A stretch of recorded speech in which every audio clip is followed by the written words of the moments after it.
It's been a little while. Hello and welcome back.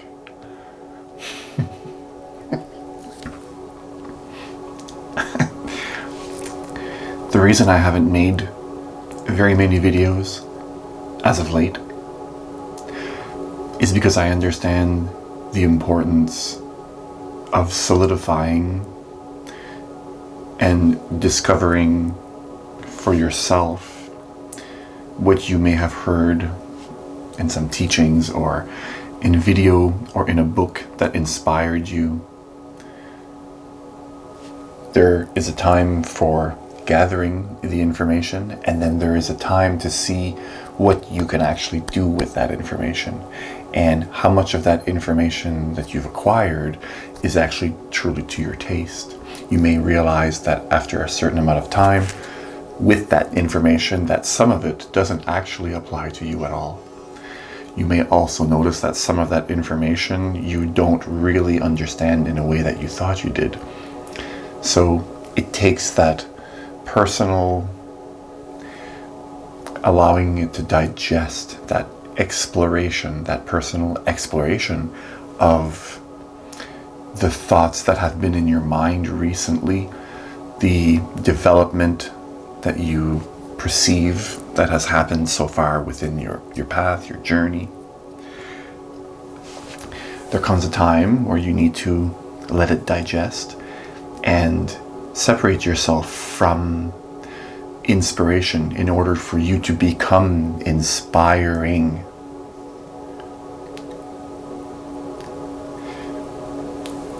There comes a time when you need to take what you've learned and then say, all right, I'm going to see what I have in me, and I can use this information that I've gathered as an inspiration, as a sort of map, and you can see where you actually are on the map. You can find yourself. You can see where the things are that you've understood. You can see how much of it you understand, how little of it you understand. It's where you get in touch with reality. It's where you get in touch with the truth of your being in the moment, in the here, in the now, where you allow yourself to essentially drop what it is that you've learned and to embody it. So you're not carrying it in your mind as a piece of information that you are ready to, assault another with or correct someone when they say something different. You're not holding this. There's no value to it.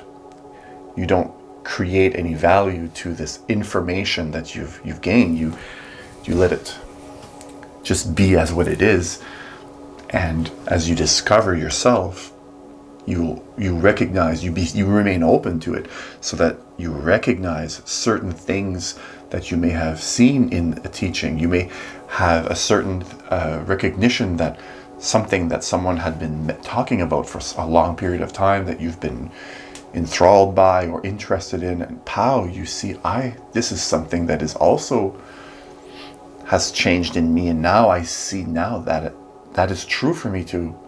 That is very helpful. It is not necessary. Very helpful though. And when I say not necessary, it's because I'm trying to diminish the value in it.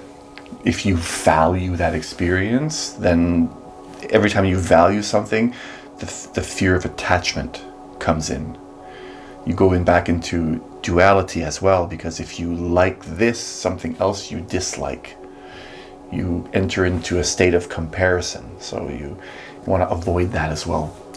When you're discovering who you are, you want to drop your concepts and discover yourself and allow your body to naturally have recognitions of what it is that you are, that the truths of the teachings shine in you in those moments where you recognize the truth. Again, dropping thoughts like, if this is how good this is, or because you're going to recognize Once you have certain experiences, that some of them are going to seem very, very, very sweet, and some are going to seem very, very, very sour. And it's not to say you want to stop feeling how sour that tastes in your mouth, or that you want to stop tasting how sweet that tastes in your mouth, but instead you want to avoid the attachment or aversion that comes from an intense experience. When you can go through these types of things, when you're not falling too deep into attachment or aversion. So that's important to keep in mind, because that's something that a sort of headspace that you want to try to maintain as best you want to try to maintain it as best you can. But in reality, again, it's not about everything is okay as it is. The thing that we get tied up in oftentimes is we compare ourselves to other people. We might say that such and such has this, such and such has that. I don't have that. I don't have that. But I need to have that. I need to have that. I don't have that right now, but I want that later. And then we tend to focus our goals on that comparison that we've made. So it's not necessarily important or necessary to do that. And sometimes that can get you stuck as well. When you work anytime on the level of comparison, what you're doing is you're allowing the voice of your past, the story of you that you've created to run the show. You're allowing your ego to make a decision based on what it thinks is right, and then start leading you in a direction. But what I'm talking about is not that at all. It's more of an openness. You've spent a lot of time, for example, reading a lot of books. Then this urge comes to not read as many books anymore, and you go into yourself. This is a happening that happens on its own when you lose the urge to read as much. And a lot of people, when they go off this, they don't know what to do. So they might go too heavily into distractions and so on.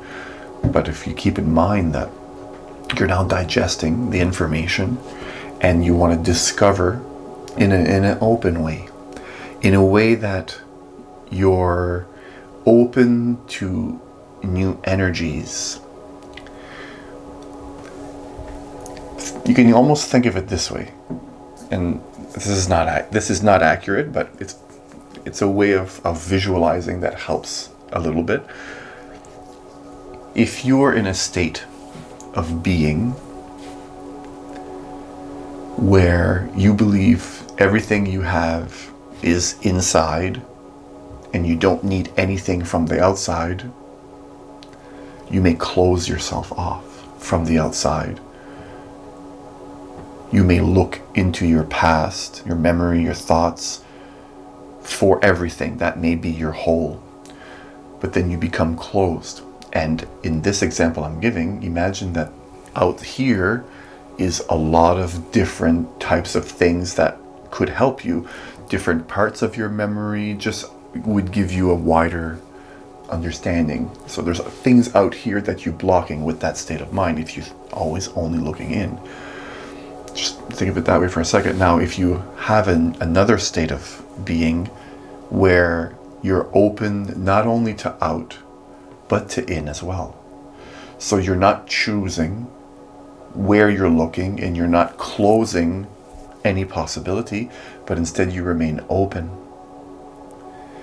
In this openness, you are receptive. It matters not if there's anything out here or in here, that makes no difference. But in that state of being, you are receptive. You are open.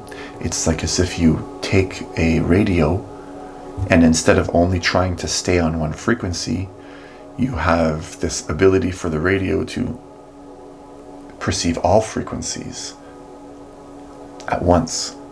So it's a complete openness. to everything. And in that state, you become more relaxed. You see people in a more loving way. You see objects, everything, as though it is already an enlightened source and can potentially be your what it is you need right now. So each thing that comes to you when you're living the experience of digesting that knowledge from the books, when you live that experience in an open way, you will see things from within, you will see things from without, but the attitude that you gain from this openness is where you will absorb. That's the state of mind you want to be in, to absorb. Have you ever heard, for example, now I'm a personal trainer, I had been for a long time, a health and wellness specialist, and so on.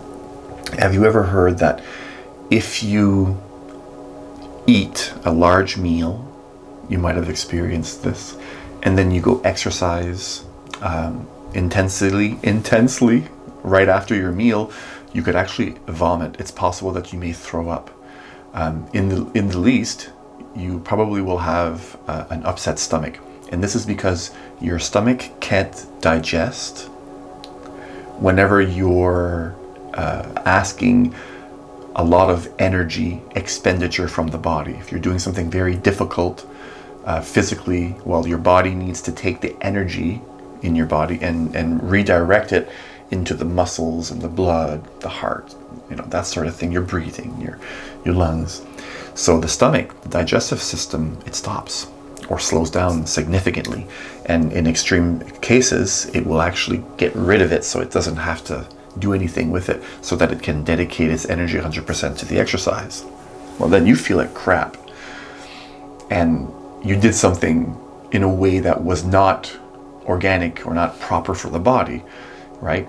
You over-exercise, forced you to throw up. And in that same way, if you're in a state of mind, a state of being that is very cold, you're very cold, you're not accepting, you kind of close yourself off, you're not open, well, then that same kind of thing happens, sort of. It's as though there's information all around, and instead of throwing it out from the body, you're not allowing it to get in. You're creating a state spiritually where you're losing something, potentially. So in the case that I was using, which might not be the best example, you vomit something that could be your nutrients that would have been useful to your body, but because you did something wrong physically, but in the spiritual sense as well, if you do something wrong in that sense, you close yourself off to the possibility of what could really be there for you, many different possibilities, opportunities. So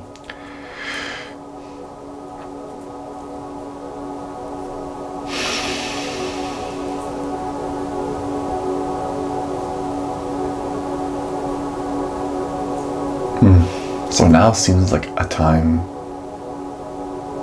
exactly for that. A time to really absorb openly and see where your truths are, what is really for you.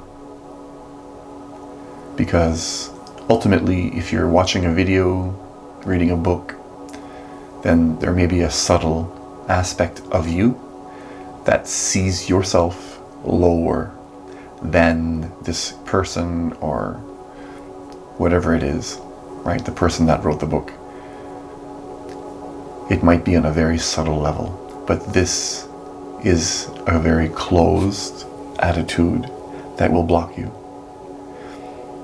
Again, that comes from comparison. So I want to leave you with that. Be very careful to not see anyone higher or lower, because this can block you eventually. So wherever you are around the world, whatever time it is that you're watching this video, thank you. Thank you. Thank you.